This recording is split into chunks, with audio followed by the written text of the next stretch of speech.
nice in the theatre. So we're avoiding the theatre because Nora's quite loud. Oh, is it? Yeah.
was a big global company outside of Cisco that were going to, like all tech companies, disrupt office space.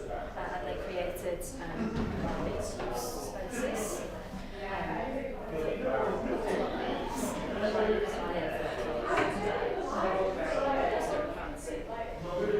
And they floated it on the stock market.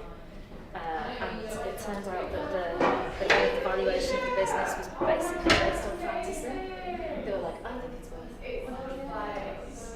And when it went on the stock market, it all came out like a house of cards.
Welcome to the first of the Bruntwood Prize 2022 live stream workshops this week from Bruntwood's Neo building. Woo!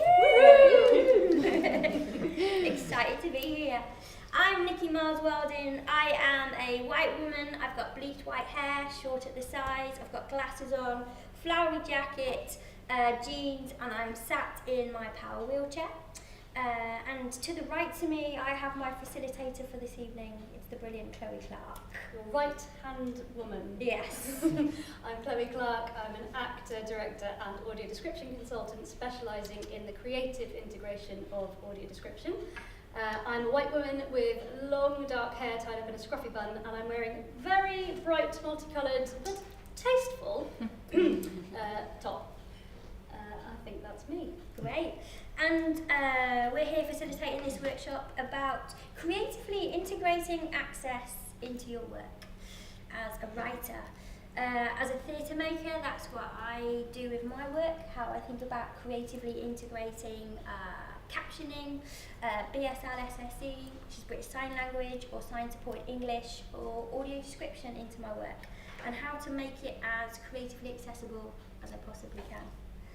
So we're here tonight to take you through these 2 hours of fun, to look at how you can integrate it really into your writing, so it's there at the core before you even get it into a rehearsal room with actors. How, as writers, you are part of the change towards making work accessible for everyone.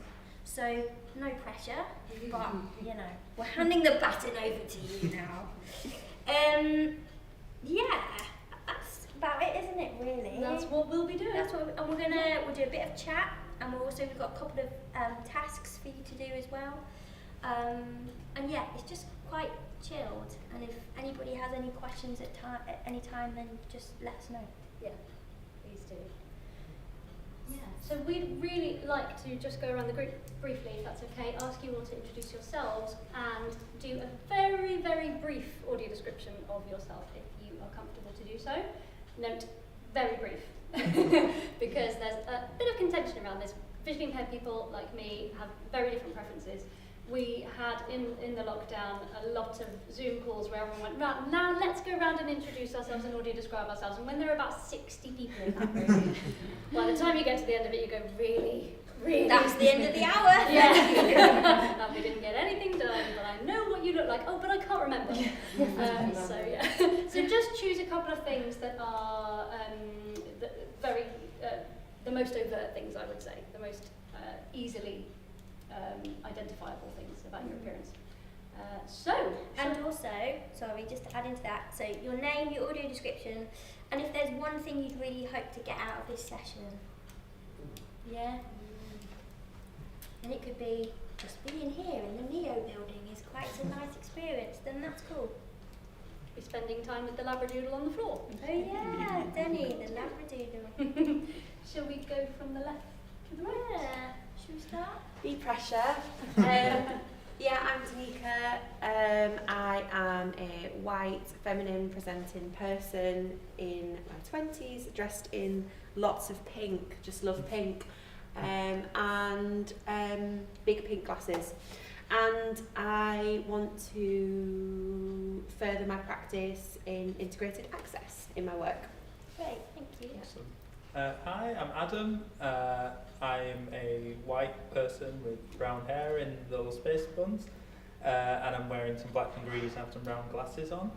I'm hoping to, like you were saying, learn more about integrated access and really get a wide spectrum of what that includes. And I think really working from that, like you say, from a starting point and building a piece of writing from that. Yeah. Great. My name's Josh, or sometimes Val. I am a white man with pencils on my top, my grey top. What do I want to get out today? I wonder just how I can expand and challenge my writing by thinking about the different ways, basically what you said at the beginning, how you can creatively incorporate access into the work in a way that's exciting. Great. Okay, cool. Hey, I'm Steph. I'm a brown mixed race baby girl with curly hair that's heavily coloured with lots of different colours on it, and I'm wearing a red shirt, and just like what everyone said, what I want to get out of this is just to be a more inclusive, accessible artist and make theatre for everyone. Great, thank you. I'm Billy. I am a white woman with short brown hair, glasses, and I'm wearing a little blue sweater vest over a white t-shirt. I'm just really keen to learn something new, and also to be in a workshop again, because I've not done this for a long time, so I'm quite nervous. That's me. Thanks, Ben. I'm Nicole. Completely forgotten what I look like now. So let me think about this. I am a mixed race woman with kind of beigey skin, long dark hair, and I'm wearing a yellow top. Today I would just really love to know about starting with access, because I've been able to integrate it later on, but I'd love to kind of embed it right from the beginning. So yeah, I'm excited for that. Great. Brilliant. Well, hopefully, I think we will set you on the path to it. I think it's really clear to know that me and Chloe don't know everything. We've learned what we know, haven't we, Chloe? Over kind of 20 years. Obviously, I was making theatre when I was 1. Kind of learning it as we go, working with companies such as Grey Eye, and understanding, and kind of really understanding what are the kind of access to art is a basic need. It's a basic requirement. So how using people's lived experience of access, you can integrate that into your work to make it accessible not just for those artists that are in it, but also for those audiences. And we don't have a magic handbook. There isn't a magic handbook of how to do it right.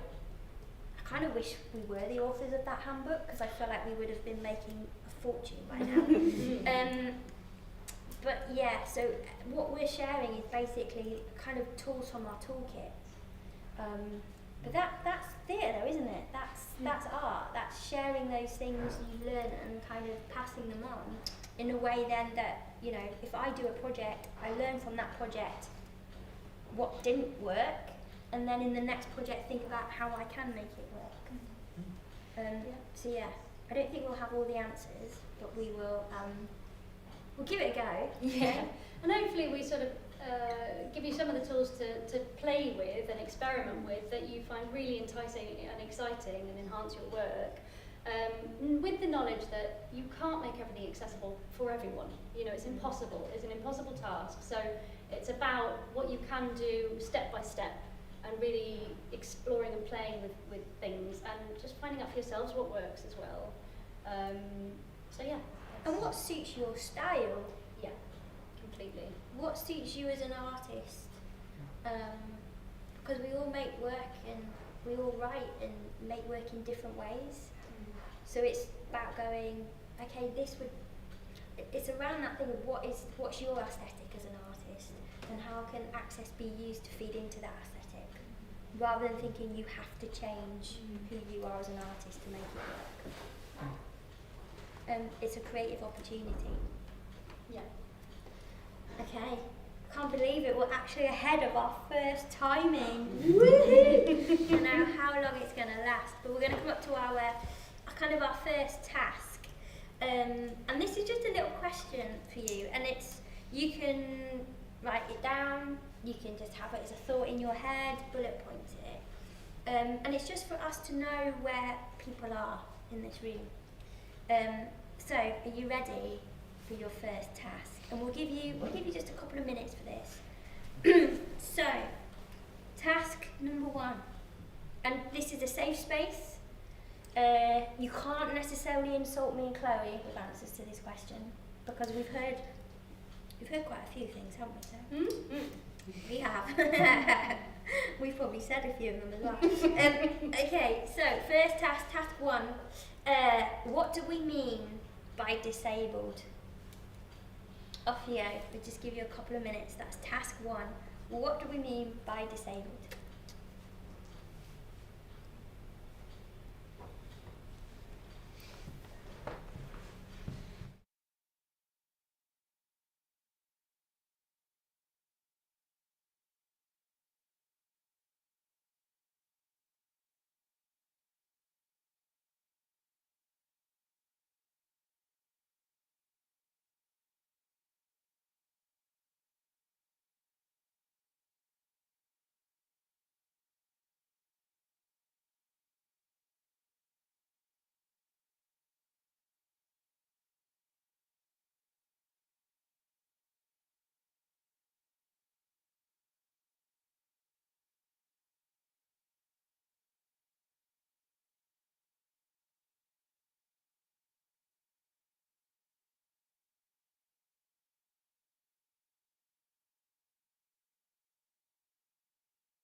Okay, brilliant. So end of that first task, what do we mean by disabled? Who wants to just say what they've got? No pressure. I'll do it. Disabled for me means disabled by societal and attitudinal structures, and it's quite a political thing, I think, to say disabled, because it's be like, you're not enabling me. That's how I feel about it. Okay, great. So there's societal barriers, attitudinal, physical attitudinal. Great, thank you very much. Anyone else? So I've never actually thought about this. It's an odd word, isn't it? It is such an odd word because it suggests like something negative or lesser. So then I thought maybe it's a different way of guiding reality, but it's a way that the majority don't. And so that access to reality might mean having to work hard or just thinking outside the box in a way to kind of guide yourself through, or having to ask for help and support in certain ways from that majority, which touches on what you were saying about the majority, those kind of structures, having to find a new way of making your way through them. Spoken like a true writer. Is that right? It is. It's really difficult, I found the question. Yeah. But it links into societal construct then, what you're saying, having to think outside the box. That's it. Okay. Yeah. Great. Nice, thank you. Anyone from this side? I had one. Go on. I thought really, really hard, and then at the end I put experience ? And I was like, is that what I'm trying to say? And I think it is. I think it's kind of like you experience life as a disabled person, and then you understand being disabled, and that is disabled. You know what I mean? Mm-hmm. Yeah, so it's an experience. Yeah. Yeah, great. It is a word that you have to go, never really stopped and thought about it. I hated the word until I was like 22. Like, it's such a negative thing. Didn't want anything to do with it. Don't you dare call me disabled. And then I found out about this thing called the models of disability, which we will share with you now, and it completely blew me away. And changed my entire outlook on life as a disabled person. So are you ready for some Nickie and Chloe disability equality awareness training in a nutshell? The irony is that I'm allergic to nuts. Only being a drum kit here. Okay, so and forgive us if you know this already, but it's just a good place to be. So, the models of disability. The first one that we have is the charity model. And this has come around primarily from Victorian era. The idea that disabled people were put out on the streets to beg. It's where you had your cap in your hand. That's how we got the term handicapped. It's cap in hand, out on the street begging. It's the patronising attitude. It's the kind of tilt of the head, shoulders up, and the it's the pat on the head, talking to the person you're with rather than talking to you. It's the Jesus loves you. Yeah. Which I had yesterday. He does though. He loves you, doesn't he? Yeah. And there's always somebody that thinks they can cure you by touching. Yes. Jesus. Not in COVID times, please. Yeah. That patronising, pat on the head, give you some money because then that makes me feel better about myself actually. If I give you some money, makes it go away. I don't have to do anything else. And people should feel sorry for us. And this, I always say this is the most middle class story I've ever told. And you'll see why in just a minute. A couple of years ago, I was outside Pret on the Cut in London, on my way to a workshop at the National Theatre. I was on the phone to my friend, seeing where she was. I had my soya latte cup just out in front of me. I was just chatting away, and this person walked past and put £1 in my coffee cup. They saw woman, wheelchair, coffee cup in hand, must be begging. Yeah, the soy latte that makes that. Yeah, middle class, yeah. Also, I just like £1, that's not enough for another coffee. Something more than that. So yeah, charity model, it does still exist. You look at how certain charities, we won't name any because we might get sued, how they market it. We'll let the sick kids just give us some money. You don't have to think about anything else that's wrong with this world. Yeah. It's that my life was ruined when I became disabled, and give us some money so you can fix me, please. Yeah. All of that. It's that charity that I feel sorry for. Okay. Mm-hmm. Do you want to do number 2? I sure do. Go for it. So after the charity model, we have the medical model, which was born predominantly from the world wars ending and soldiers returning from those wars with various impairments, with limbs missing, with sensory impairments, and they would be put in sanatoria, plural? Sanatoria? Anyway, institutions for long periods of recuperation, and there was suddenly a very vast effort from the medical profession on how to fix these people and rehabilitate them back into society, which meant they needed prosthetics, which meant they needed ear horns or whatever they had in those days. And the emphasis was very much on fixing the broken. Now, the attitude that was carried through from that is that the onus is on one's impairment as being the thing that is wrong with you. And that is still very much prevalent in our society. You know, we're very often asked, what's wrong? What's wrong with your legs? What's wrong with your eyes? What's wrong with you? What doesn't work? You know, why doesn't it work? And the focus is completely on one's impairment as being the disabling quality of one's existence. And also, if you like, I was thinking about this the other day. Like, if you trace it back over time, that whole thing of you could be cured, like witches round a cauldron we've got an elixir here, this will cure you, so you can become normal, you can fit back into society. It used to be good old Jesus as well. Yeah, exactly. It's all that medical model. It's fixing you, like you can fit back into society, isn't it? Yeah. What's wrong with you? Why can't you walk properly? And so the charity and medical models go hand in hand in that sense, that we feel sorry for you because you've got something wrong with you, you know, and you need to be fixed. And if we could only fix you, then you'd be all right. You'd be normal. What is normal?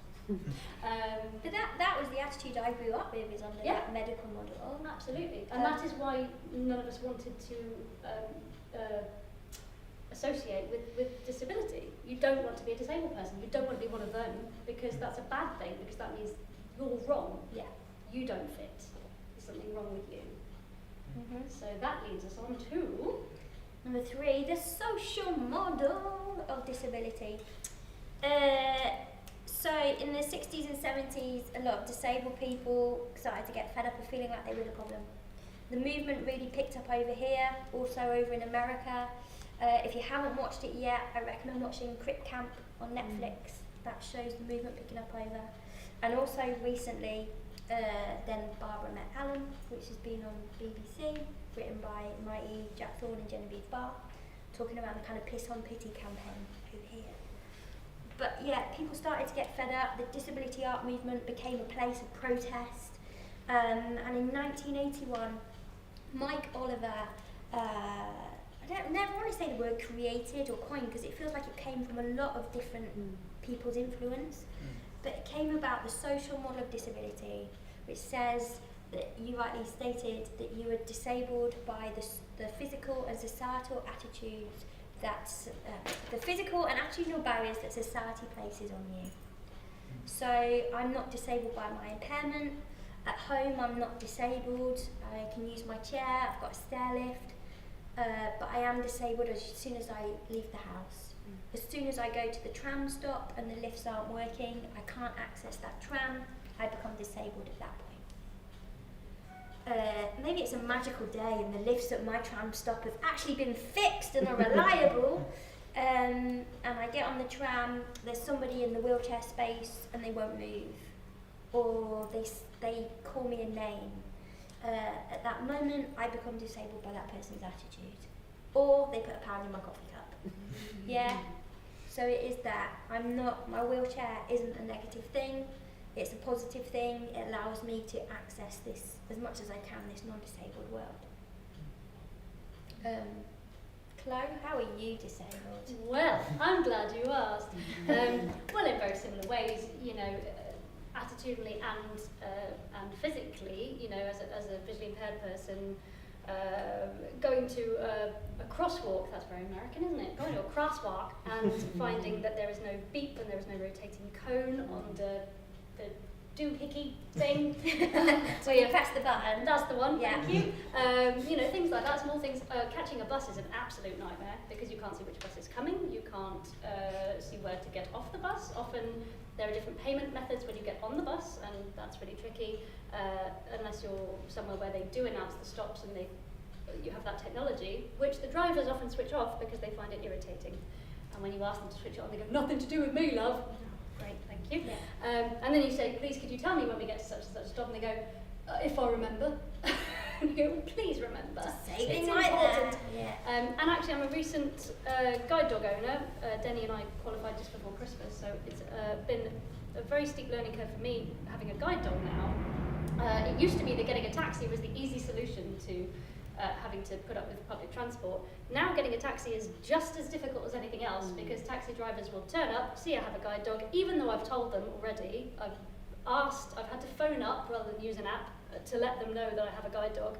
That information doesn't get through, they see I have a dog and they drive off because they assume I can't see them. So there's lots of ableism in that. So yeah, and it's people talking to the person I'm with rather than talking to me. Equally, there's lots of discrimination in kindness and the way that people are nice to you. But again, it goes back to that charity model of, oh, you do so well, you know, all of that stuff. So yeah, we are disabled every day, sometimes in very comical ways, sometimes in not so comical ways, as soon as we leave our homes. And it is the reality for us.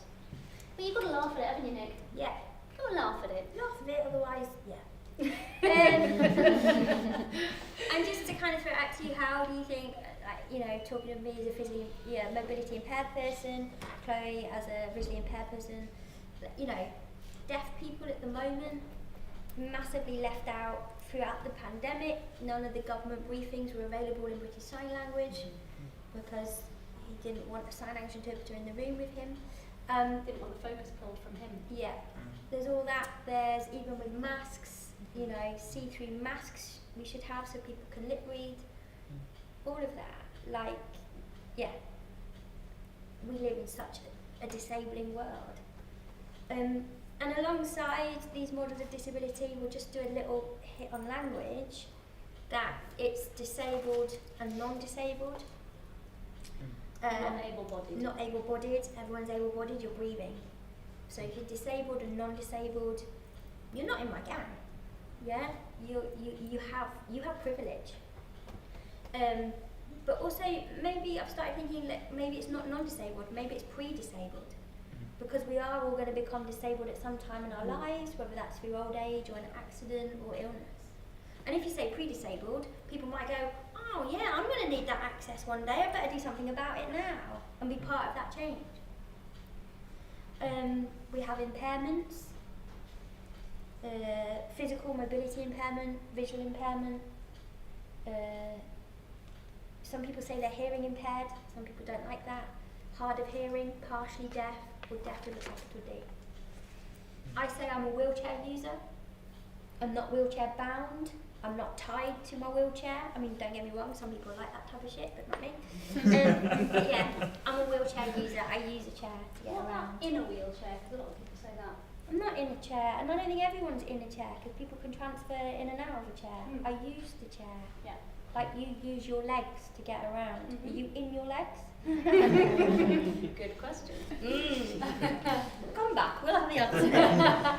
and then alongside all of this, you know, and I think hitting on the attitude thing is where us as theatre makers can have a think around the work we're making, or the work that we're used to seeing, and what's the ableism in that?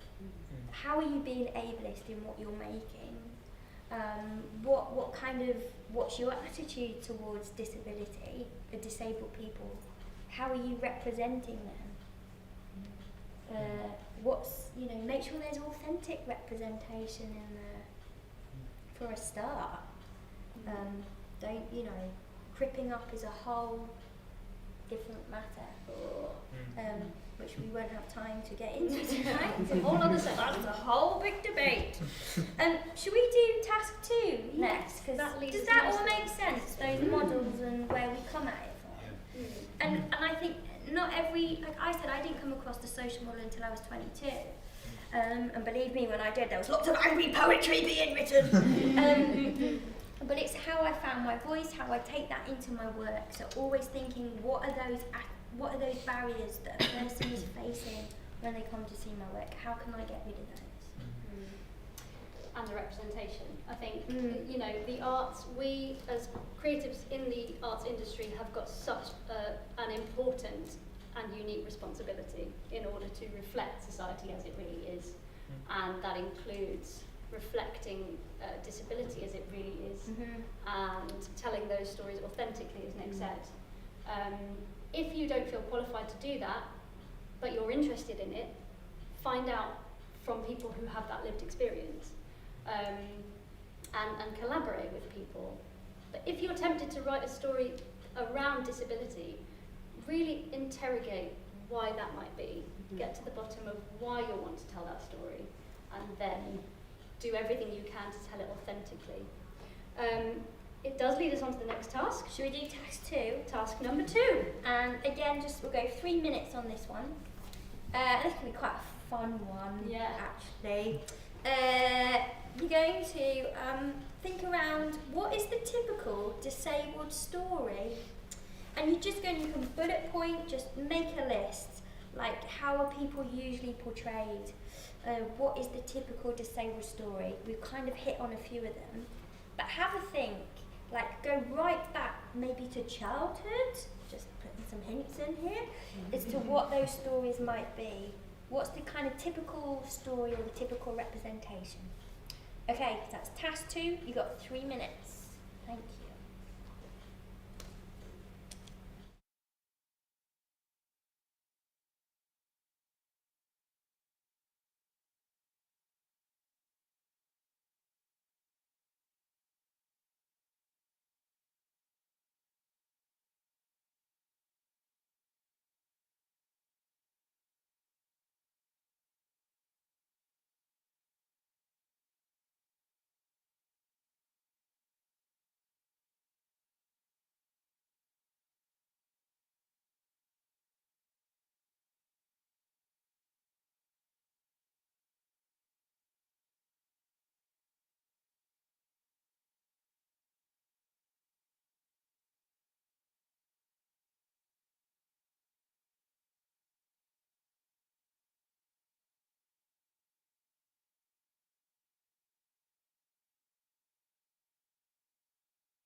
Okay, time's up on that task. What is the typical disabled story? Who would like to share their list with us? I'll share. Go on I've got then. a few. First one, pitiable disabled person proves that they are just as good as everyone else to inspire others. Yeah. Next one, disabled person is a grotesque threat to the rest of the world, must be stopped by a non-disabled hero. And third one, person becomes disabled, hates themselves, and finally realises life is worth living. Right. Excellent. Like that. Yeah. I've all seen We those. have. Anyone got any more? I put autistic savant, that's always one. Sad, lonely, disabled children, that's another one. And then like a weird I don't think it's the right word, dichotomy, like it's either a really sad sob story or someone being like, yeah, I've overcome everything that I've ever needed, and there's never anything that's in between that. That's actually just a reflective reality. So it's joy or pain, I think. And the joy is always like a weird sadistic pain for me, personally. That's how I experience it. Yeah. Great. Thank you. Any more? I just had victims or villains, to summarise. Yeah. Yeah. Yeah. Seems to be one or the other, isn't it? Very succinct. Yeah. Yeah. Just kind of like the side character as well, always like someone's child or like someone who's kind of just brought in as a device for someone else to learn something. Yeah. A device. Yeah. I'm just a device. I might put that on my bio. Nickie Miles-Wildin, just a device. Like that. Yeah. That's a very good point.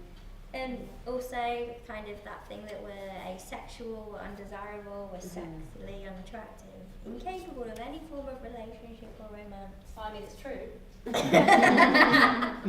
Speak for something. Yeah, the overcoming, what was that? Facing adversity. Yes. Triumphing against adversity.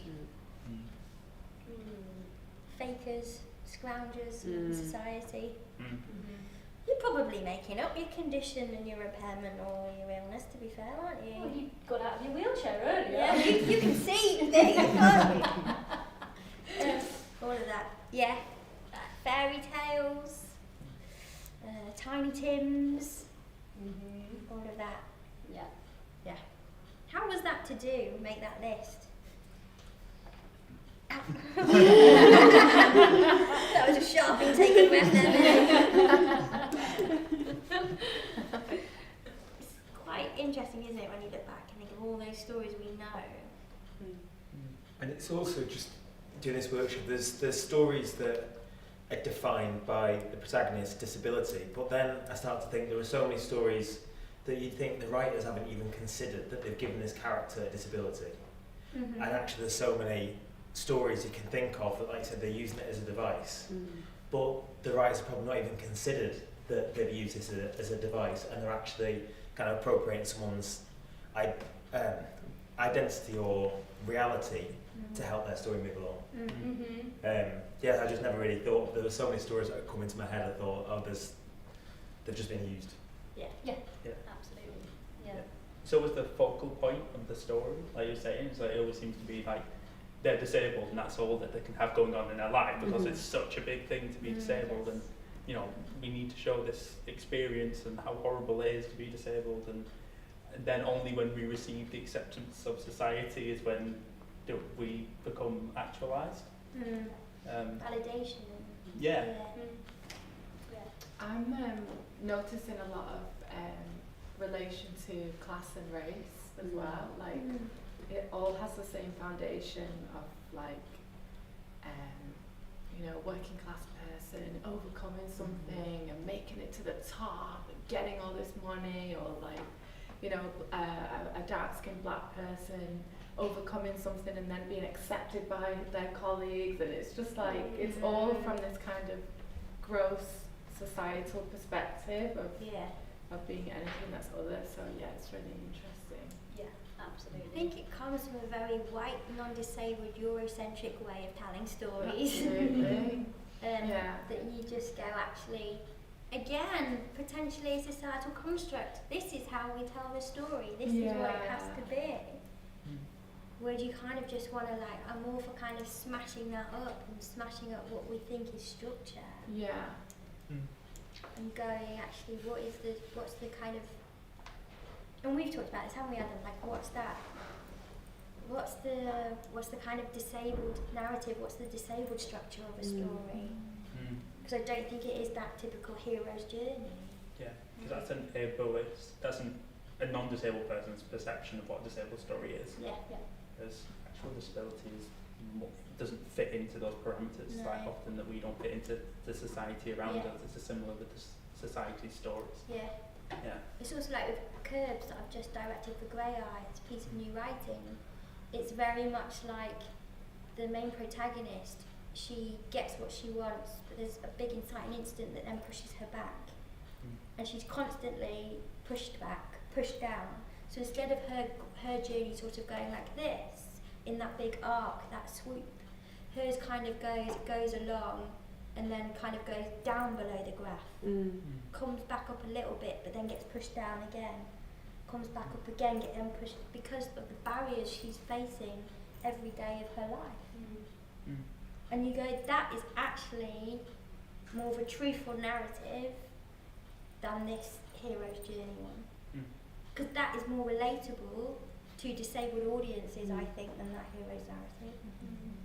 I'd say it'd be more relatable to a lot of different people as well. Yeah. Yeah. So, yeah, right, it's changed the world. Yeah. Under pressure. Okay, so we're going to move on now to just start thinking around how you can integrate access into your work. And we're just going to talk about a couple of examples of what we've done, what's gone right and what's gone wrong, and just share that with you. And then we're going to move on to a little bit of a writing exercise. So, like we said, integrating access into your work, always think of it as a creative opportunity. I get bored if I don't put access in my work.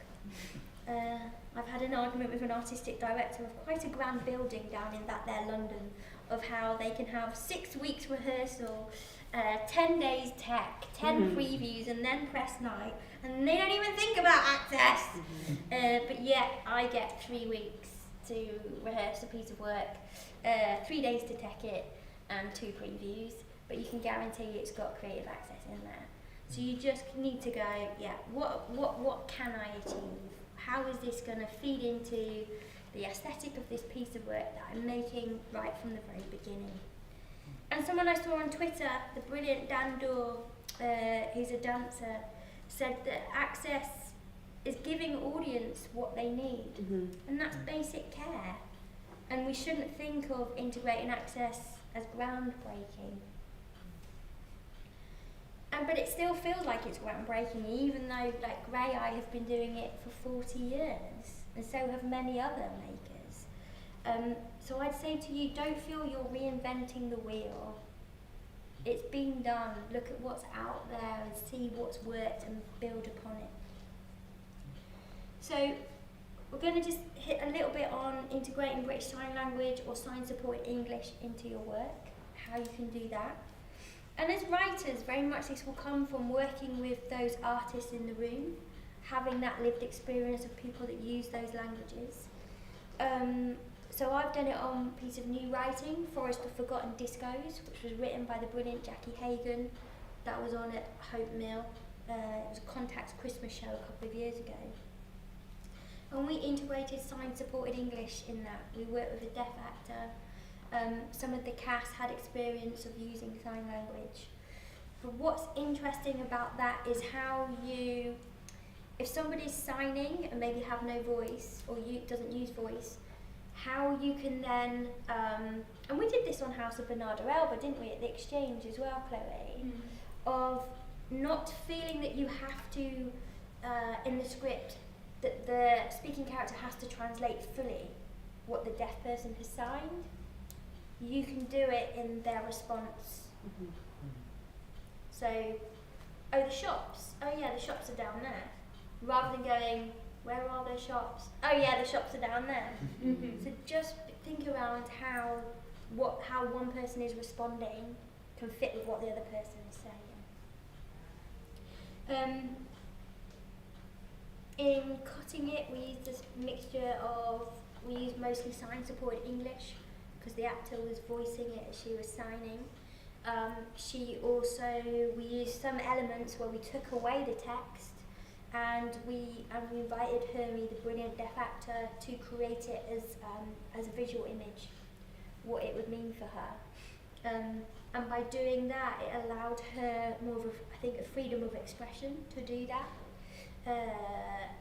Rather than having to focus on the text, she could really bring it into her body and play those kind of emotions a lot more. That's something as well you can explore with what's the visual picture. And again, I brought in consultants that had that lived experience to work on those with me. The best bit about when we did Forest of Forgotten Discos was we had an entire production meeting on how you can make a fart accessible for deaf and visually impaired people. Because one of the bears in this story farted a lot. They had a flatulence problem. And if you put farts in a kid's show, it's a winner. So how could you make a fart accessible for visually impaired and deaf people? Any thoughts? Maybe like a visual element to Come on, it. say more. In what way? Like, I don't know if it's like an expression of like what, like a lean or something and a reaction to it. Yeah. Or maybe like, I'm imagining like a green cloud. Everybody goes green. Yeah, it's gotta be green. It's funny, It's gotta be isn't green. it? Farts are green. Yeah, it's exactly that. The actors fell backwards, Matrix style. So instead of get it in as we were in the Neo building, they go back Matrix style in slow motion, wafting their hand in front of their noses. That was quite a good visual clue. And we used bubbles and smoke. Anything else?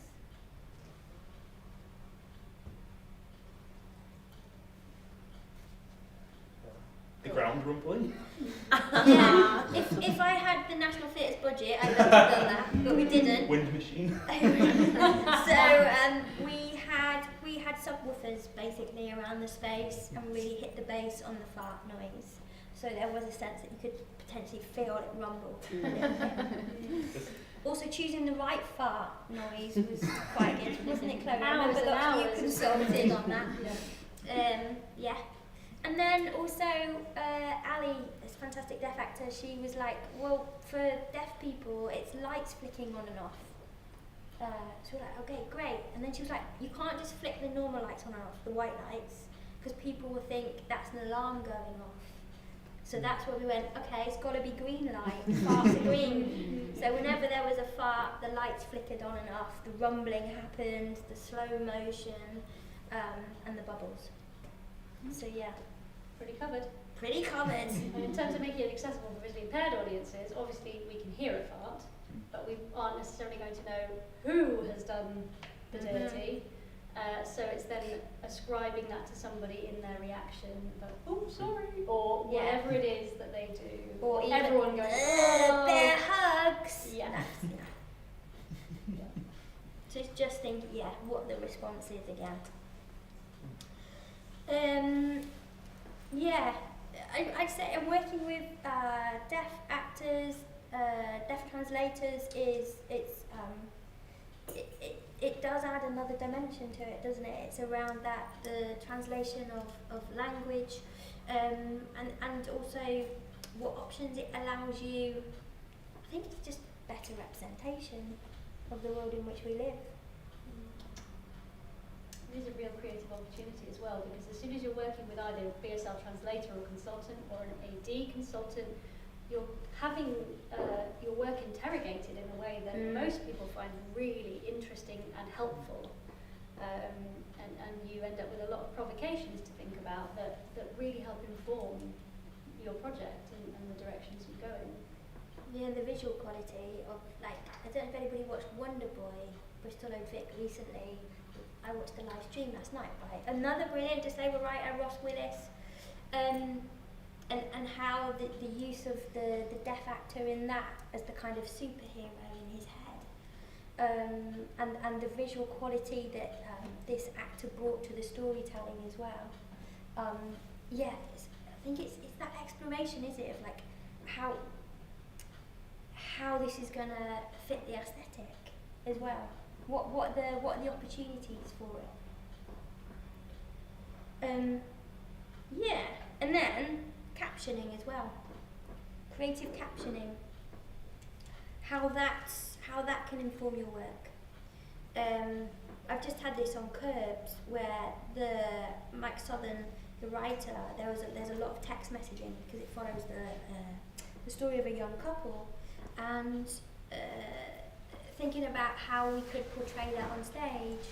And we all knew social media was going to play a part in this play. And then you start thinking, well, how do I make social media, that representation of social media accessible? Chloe was my consultant on this and kind of saved the day. I did that thing, first of all, where I had the actors reading the script. Read the script as if you're texting. And so, where shall we meet tonight? That's fine, but when you've got quite a lot of those scenes, it can feel like, there's the kind of drag of energy. And I was kind of struggling to it's not quite right. Chloe, you were like, think about access, the tools. How do visually impaired people access text messaging? And it's through the use of a screen reader. So I just said to my brilliant sound designer, can we try different Siri voices? Everybody's phone is going off now, isn't it? Different kind of those voices for these text messages. And that's what we did. So all those text messages now come up creatively captioned in the form of text messaging as if they're typing, but then we've made it accessible for visually impaired people by having the voiceovers. And even at the start of Curbs, because I knew they were meeting on a dating app, we integrated the audio description at the top of the show by their dating profiles. White woman, brown hair, age 25, likes going out drinking, wants to meet, blah, blah, blah, blah, blah. So that was straight away, I could get that in at the very top of the show. And it's completely in keeping with what you were doing anyway. And also what I really enjoyed about those Siri voices, creating the access for reading out those texts, was the content of the text being quite overtly sexual in many places. It's really funny having a Siri voice with that stuff on. And so it added a lot of humour and added a lot of extra fun to those things. To the extent that someone said to me they really invested in the Siri voices and were like intrigued by who these people were having a relationship. And think around, as a writer, you can say you want your play creatively captioned. How you see it in those, in the setting of the stage, where are they? Do you work with a video design maker? Have it projected? In mine, because it's such quick flick between locations, it was like, that's what we're using projection for. And the captions are there. Right there, where the actors are, it swaps sides, so it's not like a deaf person is having to look somewhere else. And also, there's a lot of older people that come to theatre and need captions without saying, I need captions. And maybe there's a way of thinking around, how can I play with captions? Are there some bits I caption, some bits I don't? And are there bits that are signed that aren't captioned? And I think that's a really important point actually about some people coming to the theatre and not realising actually that there are access tools that they can really benefit from but don't know it until they're there and they go, oh, that was really helpful. And I think access by its very nature facilitates that for absolutely, if you're doing access well, you enhance and facilitate the access to the show for everyone, not just for the group of people you're intending it for. Aiming it for. And there's quite a bit, I don't know if I said to you, Chloe, that with Curbs, I'd love to ask people after the show if they realise those voiceovers were in there for an access perspective. Because I love it when people don't. Like when I did Blood Wedding with Grey Eye, I was assistant director on it. We had a microphone either side of the stage. And when those actors weren't in their scenes, they went out and they were the ones voicing over the audio description so everyone could hear it. But they were doing it in the style of their characters. So the person that played the next door neighbour that hated the family, particularly during the wedding party where she might have been a little bit drunk, was like, oh, look what she's wearing, what does she look like? And it really kind of added to that atmosphere. And then I remember hearing a lot of audience feedback were like, we love the microphones at the side of the stage. That was, you know, brilliant. And it's around that thing of sometimes, I think that's the best access, is when people don't realise it's access. Yeah. Because it is just part of what you're making. That's the best example of it being just another creative tool. Yeah. You know, just another creative thing that you put into your show that everyone enjoys, that enhances it. Should we move on to audio description and we can get on to soup? Yes, let's. So, I'm aware that a lot of you will already know this, but just to recap, or just to set the foundation in terms of audio description, many people have encountered audio description by switching it on their telly by accident and going, what is that voice telling me what's going on? That's really weird, I don't need that. Traditionally in theatre, audio description is delivered by an audio describer who goes to a rehearsal, writes an audio description script, and then sits in the lighting box or back of the auditorium, wherever, and delivers that script throughout the show to headsets worn by the visually impaired audience members watching the play.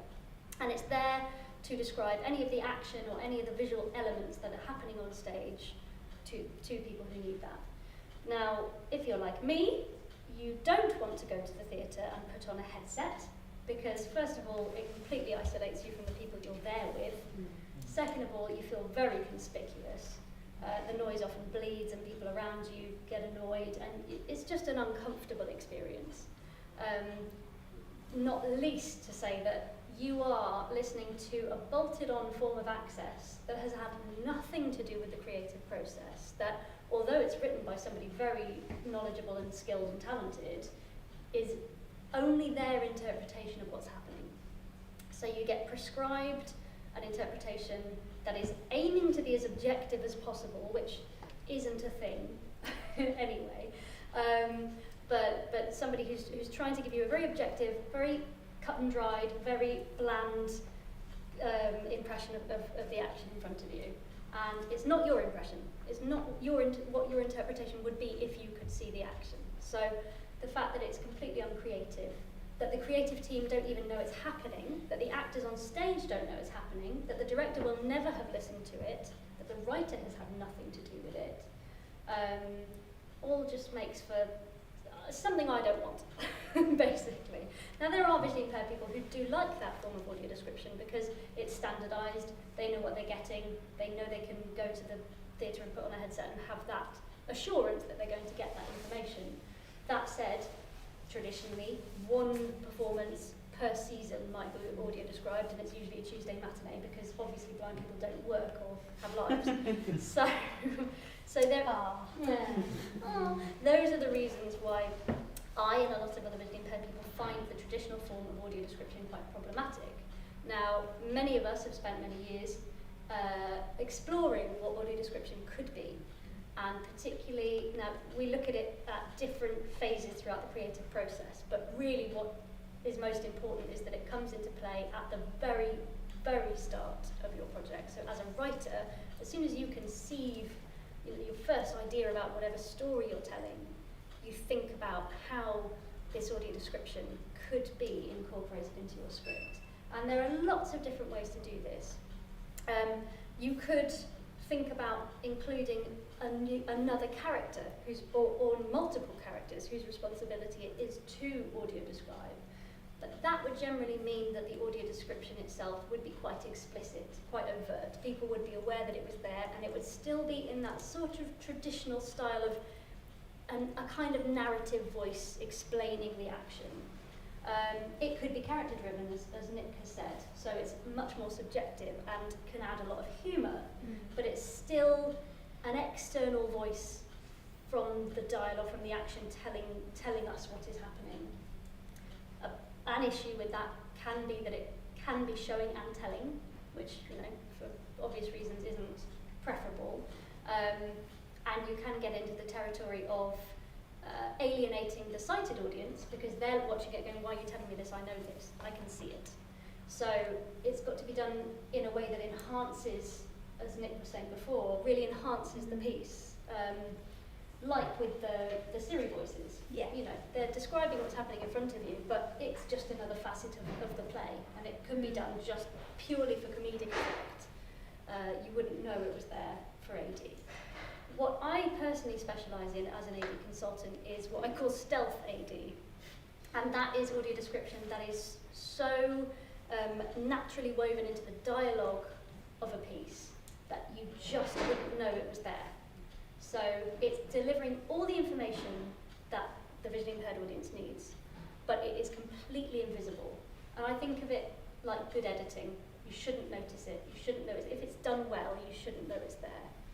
And it's really simple solutions a lot of the time. It depends on what you're creating, you know, whether it's a horror or a slapstick comedy or whatever, but there are different ways to do it. But it's always possible. And it's usually a lot simpler than you think. Now, and it's worth remembering at this point that with audio description, a basic rule is less is nearly always more. You would be surprised at how little you need. And because most people's experience of audio description is this traditional narrative style, there's an assumption that it needs to be verbal, it needs to be text-based, it needs to be spoken. But there's so much you can do in terms of audio description through music, through sound effects, through breath, through vocalization that isn't text, through reactions, and just through directional sound. So there's a lot you can rely on. There are lots of tools there already that you would just have inherently in a scene that you can use for AD purposes. And I'm just going to refer to my notes because I had something else to say about that. Okay, so I like to recommend that people listen to radio plays, because you're not making a radio play, well, you might be, but if you're making a live action play, it's still really useful to listen to radio plays and just listen to some of the solutions that are presented in those that are very, very simple. And sometimes it can be as simple as using someone's name in a scene. So, for example, if you're looking at Shakespeare and somebody addresses somebody else and says, "My lord," instead of saying "my lord," you use their name. You change that to their name. And then you know who's in the scene and who's talking to whom. And it's a very, very simple fix. But it's just having that mindset and just being conscious of those decisions. And yes, also thinking about referencing certain objects, using music to establish a scene where you might be, or sound effects to say where you might be. So there are lots of very, very, very simple fixes.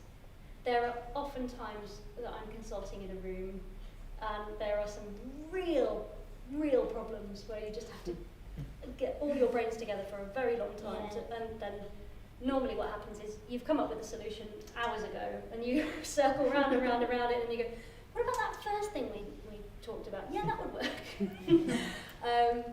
But I would also say, as much as you can do in the script is wonderful, but it's really worth working with a consultant, because you need to have that lived experience. You need to have somebody with a visual impairment look through your script and say, that's going to need to be described. That's going to need to be described. Because with the best will in the world, without that lived experience, you don't know those things. We had that on Curbs, didn't we? 'Cause there's 2 sex scenes in Curbs. And I remember you said to me, it's going to be really interesting to audio describe these.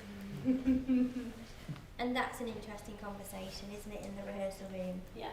What do you say to each other when you have sex? Okay, let's throw it all out there. And how that then became audio description. Yeah.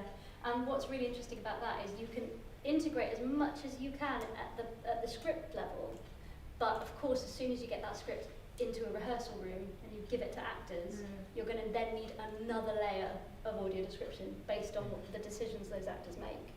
So your process may have to be slightly more collaborative and may have to extend slightly beyond what it normally would, perhaps, depending on how you work in the room anyway. And there may need to be changes and adaptations as you go because of the things that the actors do. But one of the things I rely most heavily on is, well, I collaborate with the writer, the director, and the actors. Really key, the actors, because the decisions that they make really inform the AD, and you have to get to the bottom of why they've made those decisions. But also, as Nick is saying, there are times when the best solution to writing the AD is, well, what would you say when you're having sex? What do you say to each other? What noises do you make? It's got to come from those guys, as uncomfortable as it might be for them. We got there. But I think, for an example for me, in it is the awkward sex scene, where the sex in the caravan, where it doesn't go according to plan, and we have that in darkness, so you kind of see their silhouettes, and then it's just stuff like, get in front of me, okay, lift my legs up, because they are having sex for the first time. It's that lift my legs up, and then it's like, ow.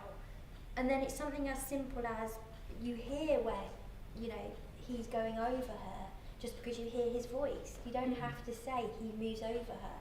We get that because you hear him like, okay, I'm coming in, like, you know, whatever he says. And then it's like, are you in? You know, and it's all that type of stuff. It was very fun. That you just go, the audio description actually helped it become even more awkward. Yeah. And at no point did they actually have to audio describe what they were doing. No. You know, it was, as you said, it's directional sound, and it's the muffling of voices, and it's the vocalization, and the inevitable disappointment expressed. Yeah. So, yes. Does anyone have any questions about any of that? No. We can talk about sex more every night. Was there any more you wanted to say? Should we go on to Did you want to say about the no beginnings? Well, to be honest, we've kind of covered the example I was going to give with There Are No Beginnings. It was kind of another sex scene. Well, not a sex scene, sexual scene. So yeah, let's do Chloe it. gets tired. I basically just do porn. But inspiration. there was a scene in the brilliant There Are No Beginnings, which I worked on a few years ago at Leeds Playhouse, directed by Amy Leach, and had a brilliant cast. And there was a scene in that, and this is just to sort of exemplify how breath and vocal sounds and a tiny bit of text, the addition of a tiny line of text can completely tell the blind audience where we are and what's happening.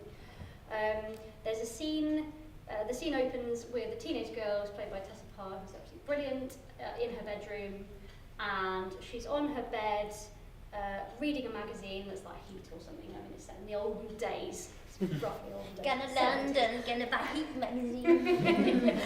Basically, it's a magazine with a rather dishy bloke on the front of it, and she's looking at it, and then she gets a pillow in between her legs, and she's having a very nice time, and then her mum walks in.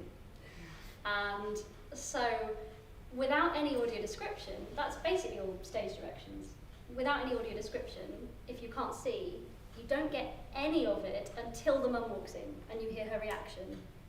And so I said to Tess, what would you, if you had to sort of describe, if you had to say anything to yourself, imagine you're just talking to yourself in your room, what would you say? And she sort of just thought about it for a minute, and she was flicking through the magazine, she just sort of went, oh, he's so dreamy. And then, you know, used her breath and a few vocalizations to maybe build up a bit of steam in the pillow bit, and then her mum walking in and going, oh, it wasn't, don't you knock, kind of thing. That was all we needed. That plus I asked the sound designer to put in a little bit of pop music to just set the scene of it being her room, and it, you know, make it sound like it was coming through a bit of a dodgy speaker, you know. So all of those things, very simple fixes, really just set the scene and told us exactly where we were and what was going on. So it really is easy. It really is easy. Anyone can do it. But it really is simple solutions. And that ends the workshop. Yeah, by everyone. It doesn't have to be complex, you know, as complex as you realise. And one of the obstacles I have as a consultant is that I work with people and their assumption or their preconception of audio description is, well, it's going to be a barrier to my artistic vision because you're going to come in and you're going to tell me I need to say, Alan is walking across the room and he puts down a glass and slaps Beatrice. Or Quick, write that down. Because that's what you do. And of course it doesn't have to be like that at all. No. So it's trying to fight those preconceptions of what audio description is most of the time, and making people realise it can be completely natural and integral to the style of the piece you're writing. So should we move on to the next task? Yes. I'm going to lean forward. Oh, I'll drop my pen again. I'm going to get this extract here. This is a little extract. Okay, I'm going to do this so it doesn't give away the answer. You can have it in front of you, or I can just read it out. What would people like? But if you want to copy, I'm going to play consequences so you can't see what's on the You can only look at the first bit. Okay, I'll do this. I'll hand them out. You've got one each. Don't look at the bottom bit.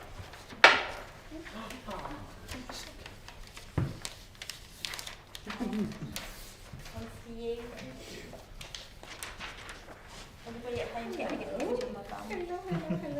No, you've chosen you.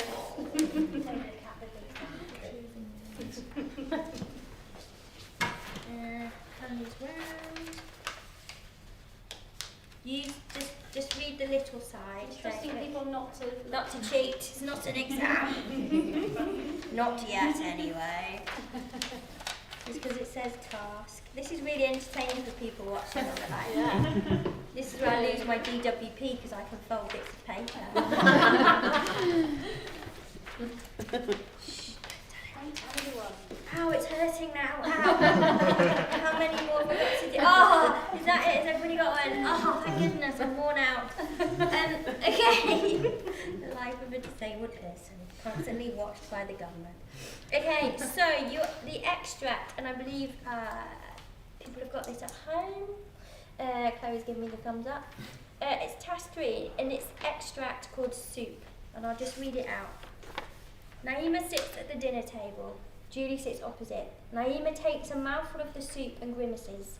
Annoyance flashes across Julie's face. Dun, dun, dun. So that's kind of the traditional stage direction that you would have. We're going to give you, can we say about 5 minutes here, I think, just to think about how you could make that, you might want to, how you could integrate or adapt audio description into the text. Just how could you make that better than just a stage direction?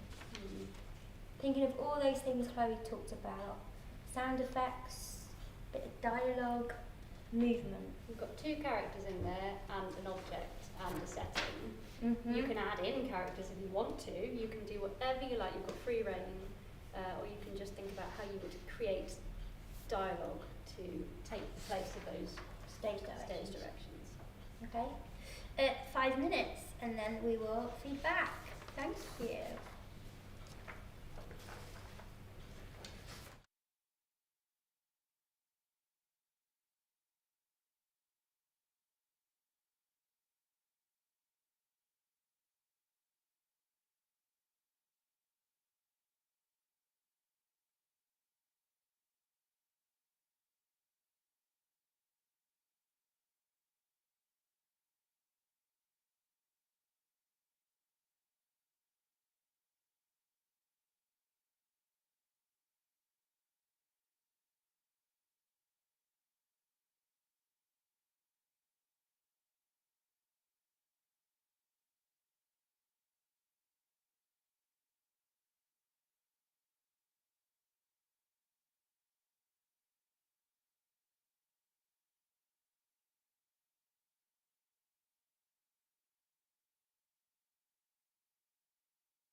say, I think your Denny the guide dog knows her cue. We were just saying, weren't we? As soon as we get the 3, 2, 1 from Andy, she's back down in her position.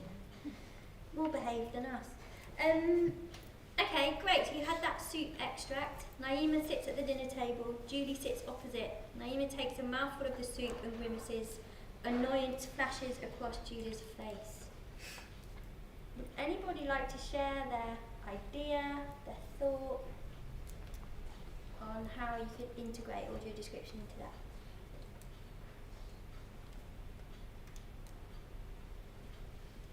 No pressure. I'll give it a bash. Go on then. So I only got, I didn't get very far, but so I thought the start would be like establishing the setting, so maybe having some sounds of cooking, of like soup being poured into a bowl perhaps, and then the sound of a door, and Naima comes in, pulling out the chair, sitting down, and Julie coming over and I've made, apologies for this terrible dialogue, but I've made you some soup, Naima. Thanks, Julie. We hear some slurping sounds of having soup, and then some sort of vocal, and then like a or something, or words, you know, Yeah. from Julie to show her annoyance, or maybe like, what's wrong with the soup? But you know. Great. Lovely. Nice. Lovely. Good work. Anyone else? Everyone's got really quiet. I don't know, like the vibe. Oh, go on. I would say along kind of similar lines in terms of adding little bits of dialogue, but more just kind of like references to things being like it's leaking potato, that you kind of know that it's soup. That makes sense. You don't need to reference everything. Yeah. Lovely. Yeah. And then similarly, just the sound of like the slurping, and then the kind of like sigh or groan or some kind of like Nice. hate my Yeah. soup. Yeah. I like the idea of using really recognisable terms, like I was carrying coriander or leaking potato, without having to explicitly say soup. Nice. I didn't quite achieve this, but I love what you said earlier on about making it part of the aesthetic.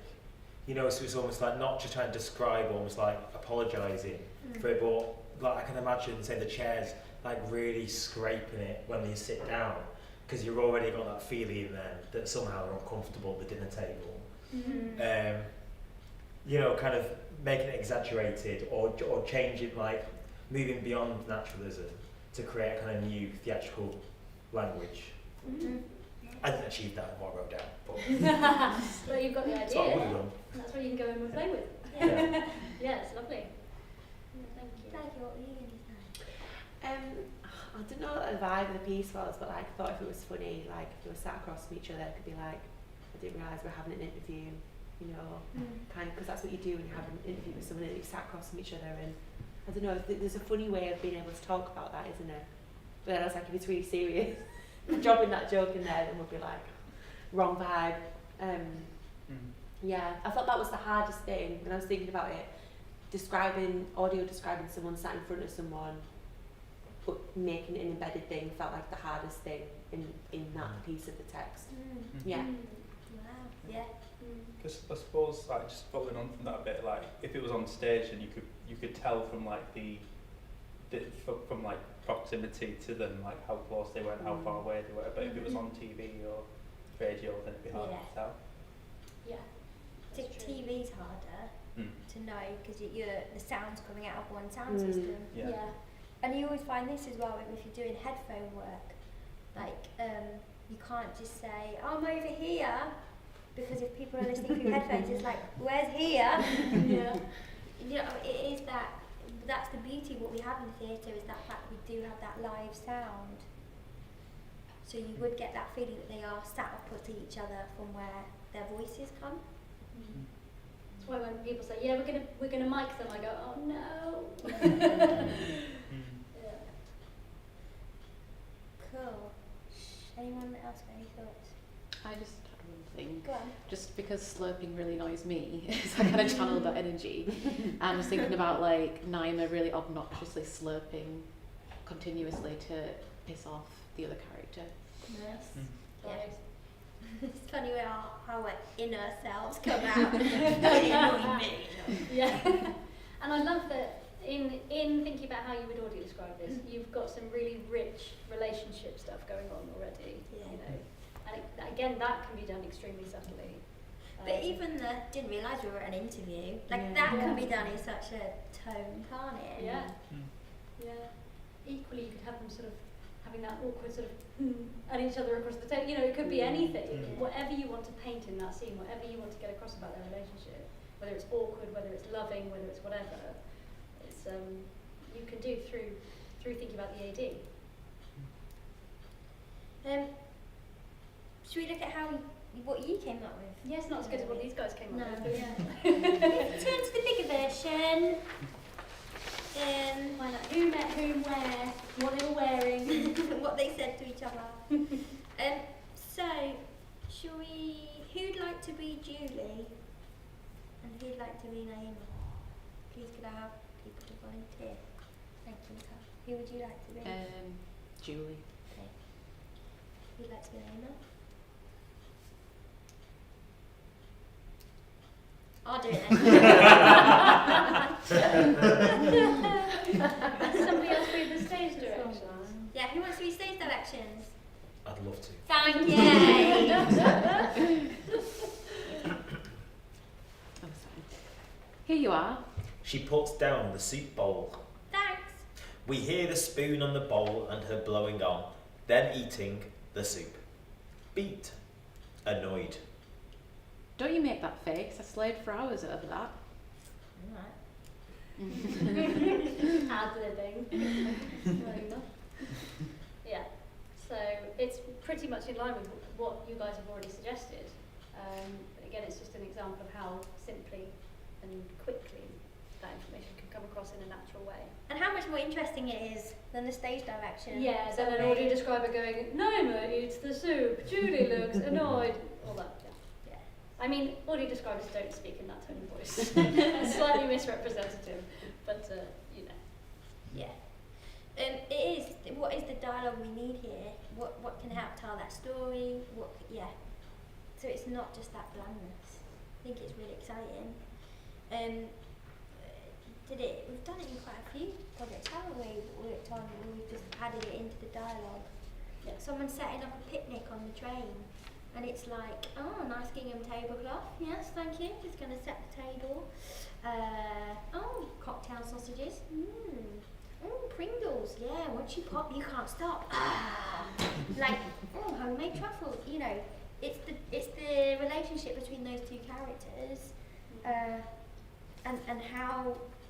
And their intentions with the objects can help really, like, feel like it's not audio description. It can be playful as well. Yeah. Right. Do you want something else now? Do you want your next exercise? Meaty exercise. Meaty one. Right. I get these. I'll hand them out. This is a fantastic piece of writing. This one. Prepare to be amazed. Not. Okay. This one's called Cuppa. And this is available for people watching on the live stream as well. Thumbs up from Chloe!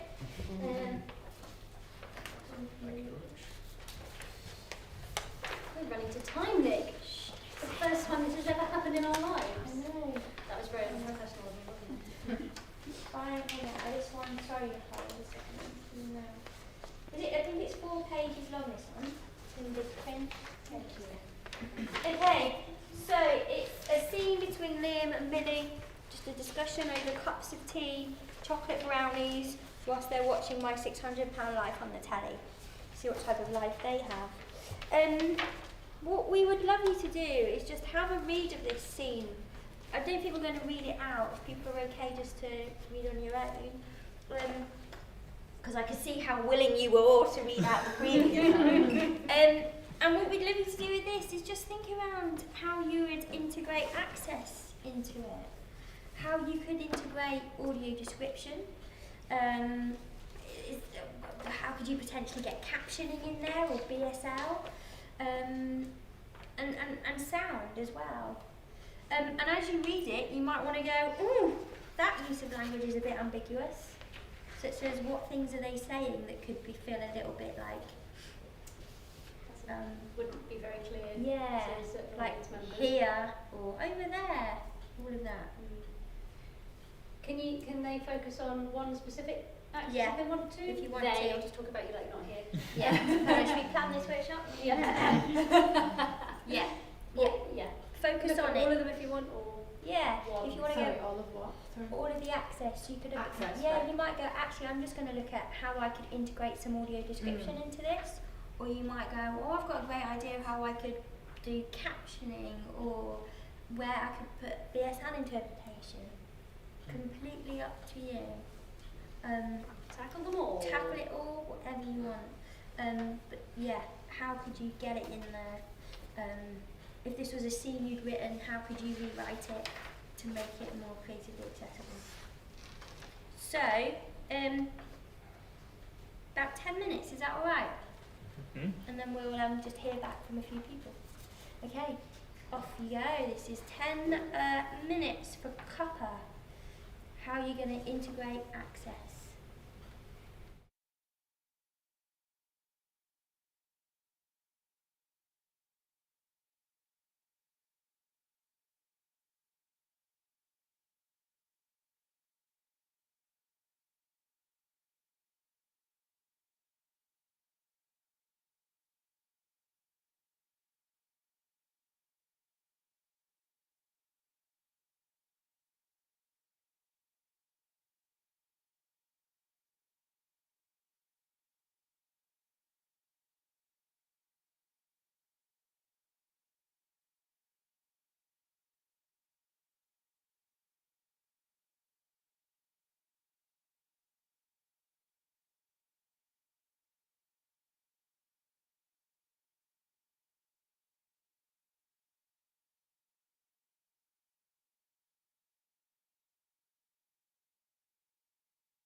Audio is now taken away. Okay, great. So, copper. Trying to look at different elements of access. Go on then. Anyone want to have a go? And you might not have got through the entire 4 pages, and that's cool. Yeah. Just kind of, somebody wants to share with us what you've got, what your thoughts were, that would be great. I only did that little bit where where she gets the brownie out the cupboard.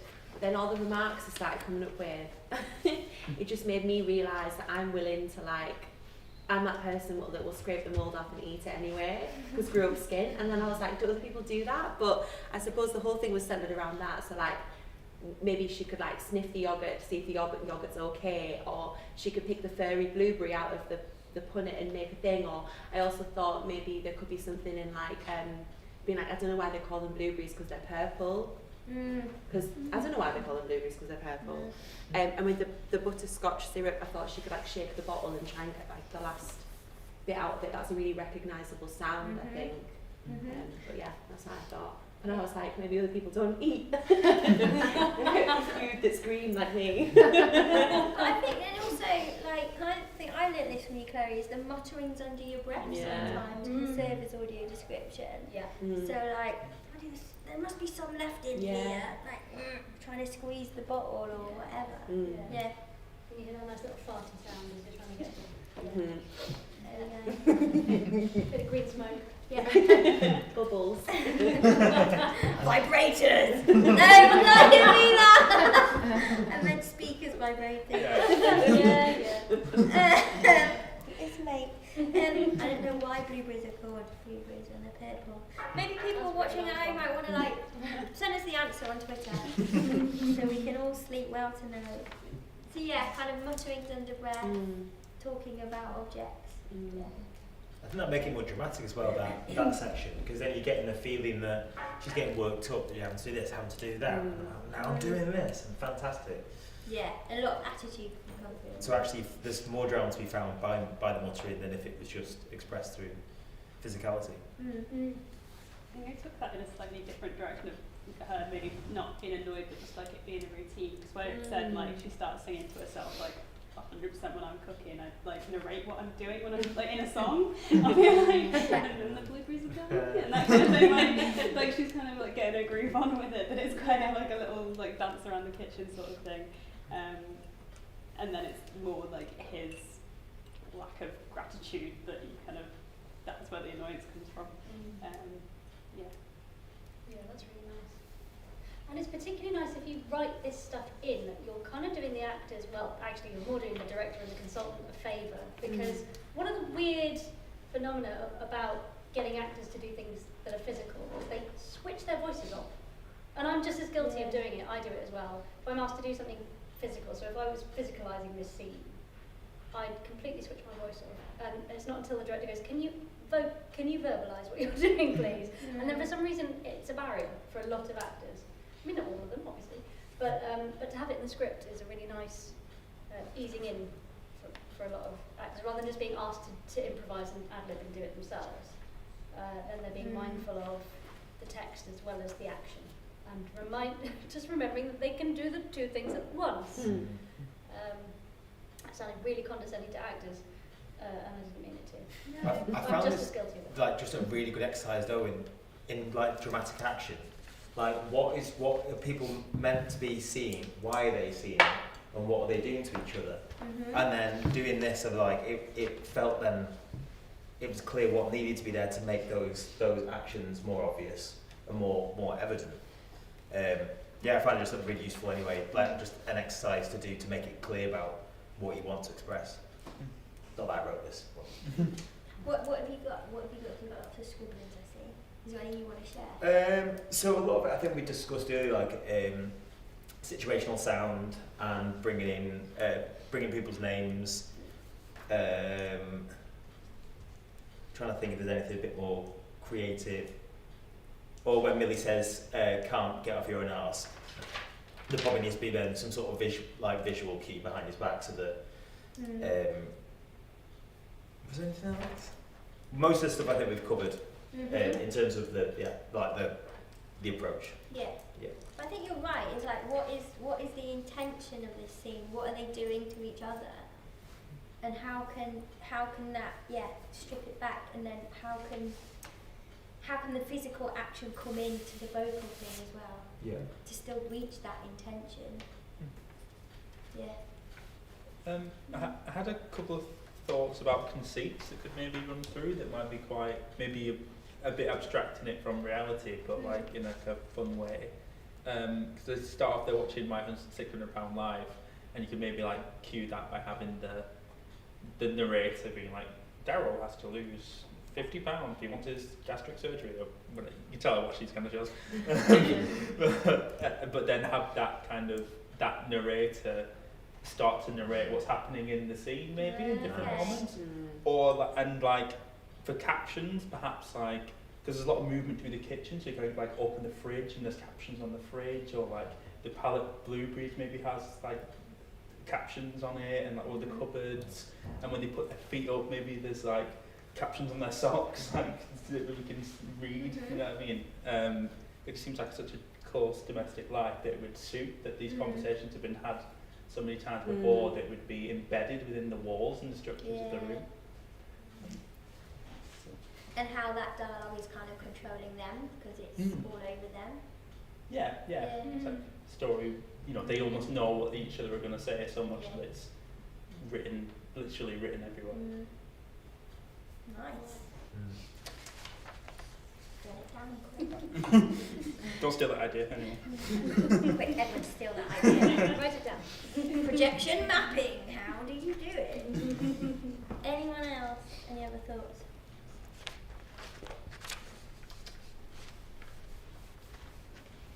And also, just the sound of, like, we take it for granted, don't we? Just the sort of the sound of the fridge, or the kettle boiling, or the cups, like, clinking on the tray, or I know for me, even carrying 2 cups is like, that affects how I speak, because I'm so like trying not to spill it.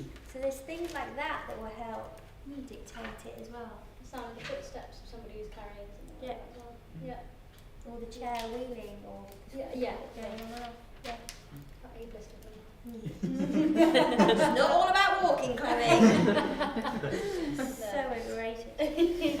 All these very identifiable sounds. That's the key, isn't it? Yeah. Immediately identifiable. Yeah. I think it is. I think, like you're saying, Josh, like that, looking through what you've written and thinking around, does this work? What else could I throw in here to take it to the next level? And does it add to that dramatic action? Because I think there's nothing worse than having access where it feels like it can slow it down. If you want to keep it, what's the pace of the scene? What's the pace? What's the intention? What are they doing to each other? Can access play a part of that? Gosh, it's 5 to 8 already. You can keep these scripts, they're not that valuable, but don't share them. Great. So I think it's really important to think when you're thinking around access is that you don't think you have to do it all. You don't have to do captioning, BSL, audio description. I do because I like the chat. Though I don't do, I can tend to do creative captioning and audio description, or I think I've done all 3 of them probably once, twice. But the key is not to allow access to take over the quality of the work either. Is to kind of see it as that extra creative tool that you've got, like you do with lighting or sound. How is access feeding into that? And sort of, not quite conversely, but also never forgetting that at the end of the day, it has to serve a purpose too. Yeah. The purpose still has to be for access, but it can be done in a really creative, interesting way. Yeah. And I think when it comes to thinking about whether you want to do captions or BSL or AD or all of them, think about what actually works with the the piece of work you're thinking about making or writing. You know, what actually would suit it already? You know, are you making something that's quite highly visual? In which case, think about making that really, really deaf accessible. You know, heighten that. If you're making something really audio driven, then that's perfect for visually impaired people. You know, you don't have to stop there, but you can heighten what you've already got and really use, you know, the idea that you've already got to employ that access to its absolute fullest. And I think, you know, there's often a tendency to want to throw everything at the wall and see what sticks and try and do a bit too much, try and run before you can walk. And the best thing to do is really focus on what you can do really well. And, you know, you'll give yourself an opportunity to do what you're most interested in, but, you know, if you want to, you'll focus on all of these access tools at various points. So don't try and do everything at once. You know, do take your time and choose wisely. Yeah, it is. Yeah, take your time with it and see what you learn by it, and then take that to the next level, isn't it? It's a bit at a time, step by step, wheel by wheel. To keep trying it out. I think it's always better to have a go rather than don't do it. Yeah, and you will learn by your mistakes. Yeah, that's how Nick and I have learned. Yeah, disabled people do let you know when you failed. Take what's useful and try not to get defensive. Yeah, but also recognise that everyone has their own taste and their own preference. So you will not please everyone by. But that's art, though, isn't it? Exactly. Like, I might like a piece of art that you don't like, or see. Frequently. You know, yeah. Shut up. Or like go and see a play. You know, you'll have a different interpretation, probably because there's no audio description. You know, to what I have. But it is that. It's always around like allowing there to be an experience for people. People can experience it, but in a different way. Rather than feeling like we have to experience it all the same way. Yeah.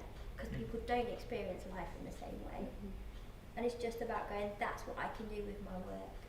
And that's what I can do as a writer. I can start the process from the moment I sit at my laptop and write, or I pick up that pen and write. I'm part of that process, I'm part of that change. And just try it. You might like it and see how it goes.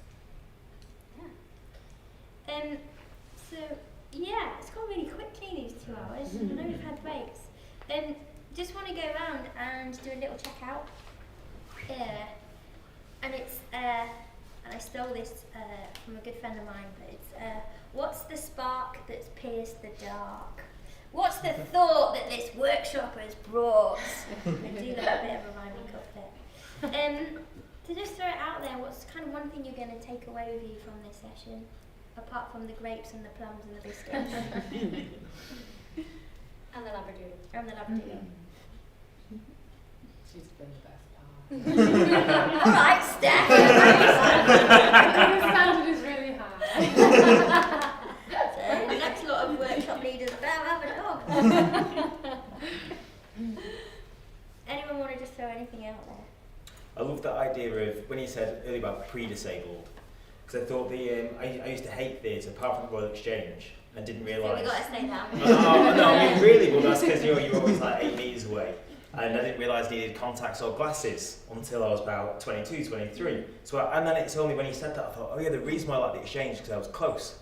But in the other theatre I couldn't see anything unless it was like a wordy like Oscar Wilde or something where I could. And then when we were talking about this, I thought, oh yeah, that's why I like those kind of wordy plays.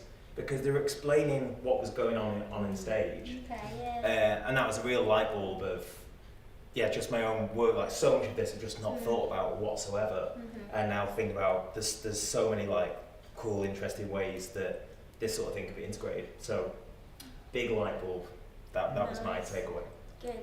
Yes. I think like the collaborative aspect of it, because I think so often like writers are told that like you're a writer and you sit in your room and you write on your own, and then that's kind of that. Whereas it's so much more exciting immediately ready to like work with designers and actors and directors and producers like at an early stage, whereas normally you don't get to do that until like someone likes your script, like however long then you get to do it later on. So the fact that like creative access, like offers that opportunity to have conversations with the rest of the team that you don't normally get to have, Yeah. which is really cool. Yeah, it is really exciting. I love it. Having those conversations with your creatives as well, and going, how it's something else for us to have a go at. And hiring consultants. Who's a good consultant? There aren't any. No. Any more? Anyone? I think it's that thing you kind of said at the beginning, but it's kind of been threaded threaded throughout the whole thing about creating your own style of access. It's like just from what the feedback we've given in this session, it shows how differently we all approach it based on our writing style. Yeah. Because I might write something, my characters tend to come in and just say what they think or their intentions in a very neurodivergent way.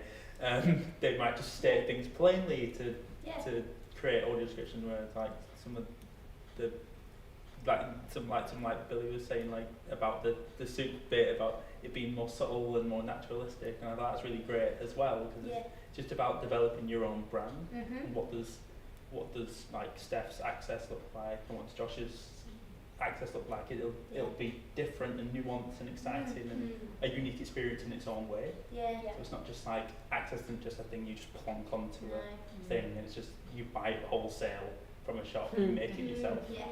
Yeah. Organic. Yeah. Homegrown. Yeah. Yeah. Yeah. It's really nice. Yeah. For me, I just wanted to say about not feeling pressured to do all of the access, not feeling like you're failing if you don't manage to do everything, and like maybe just trying like minute things that can lift it in different ways. That's what's kind of opened up for me. Great. Yeah. Yeah. Take that weight off your shoulders. Yeah. Yeah. It's an interesting one. Cool. Well, I'm going to say thank you all for coming to this beautiful building. And thank you to Bruntwood and the Royal Exchange for having us. To our team here, I've got a little bit I need to read, so bear with. Coming up, we've more live stream workshops with some brilliant writers. Not as good as ours though. So come back to writerplay.co.uk on the 6th of April at 6 p.m. to join the wonderful playwright, director and dramaturg Nicola McCartney, who has supported the journey of so many of the country's most respected playwrights. Later on, we have a workshop with Ola Anamashuan and Morgan Lloyd Malcolm on Zoom webinars with Zinni Harris and Anna Jordan. So find out more details at writerplay.co.uk to sign up, and there'll be loads more support to your writing. So thank you very much. Thank you. Thanks for having us. Thank you so much. We will sit here and let